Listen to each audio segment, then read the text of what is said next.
implementation of this act shall be included in the annual budget of the LGU.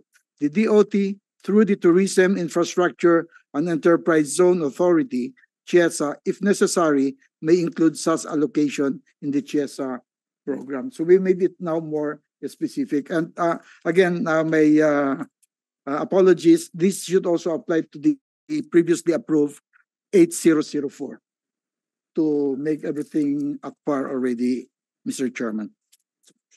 Yeah, that's a motion. Yeah, so there's a motion from Congressman Madrona. Are there any objections?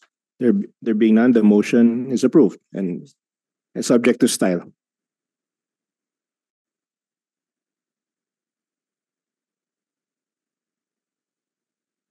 Just one question siguro kay Congressman Madrona.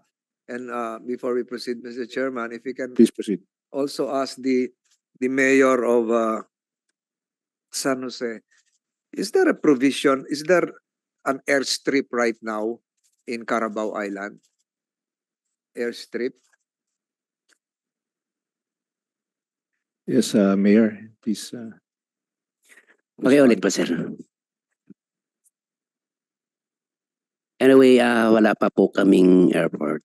Ang travel po doon ay from Manila to Katiklan and then pump boat Katiklan to Carabao.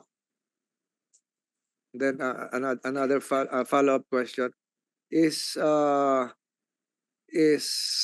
Carabao Island now, while not as known as Boracay, of the same attraction that can really serve as a magnet for tourists, not just the overspill coming from Boracay, but question is Carabao Island a destination of its own? Hindi lang yung papasyalan dahil galing na ng Boracay. May mga hotel na rin po ba? Yes po. Anyway, we have accredited for almost 165 rooms, and namely Ocean Edge, Rinaldo's, and etc.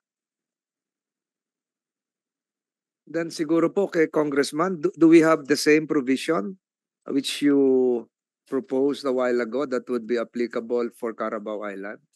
The involvement of CHESA? Yes, that was included in my motion. And anyway, for the record, Mr. Chair, Senator, our majority leader, I would just want to inform this body that previously, San Jose as a municipality had been in the attention of developers. In fact, there were 3 different developers already submitted proposed development plans. But unfortunately, when it was already a matter of funding issues, these developers just simply evaporated.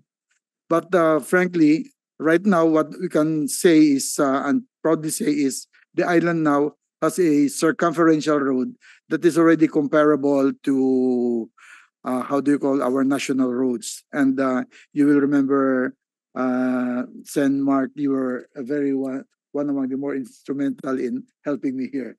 So we have already, unlike before, transportation in the island is only by motorcycle. Now you can have air-conditioned 4-wheel vehicles already. And little by little, we're improving. But of course, the more important thing is we should be able to develop that 3.6-kilometer airport. There's already an initial construction, but it was stopped. I think, again, because of problems with the owners. Yeah, was it a private airport or a public project? It should have been a public airport. The funding was stopped from public works or DOT? No, not it's supposed to be how do you call that? CAP. Yes, CAP.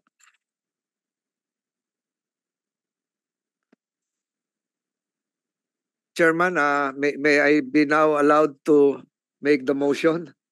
Mr. Chairman, I move for the adoption of House Bill number 6467 as amended, declaring Looc Bay, located in the municipality of Looc, Romblon, as an ecotourism destination. I so move, Mr. Chairman. There's a motion, and if there are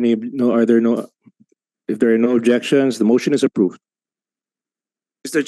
Chairman, I likewise move for the adoption of House Bill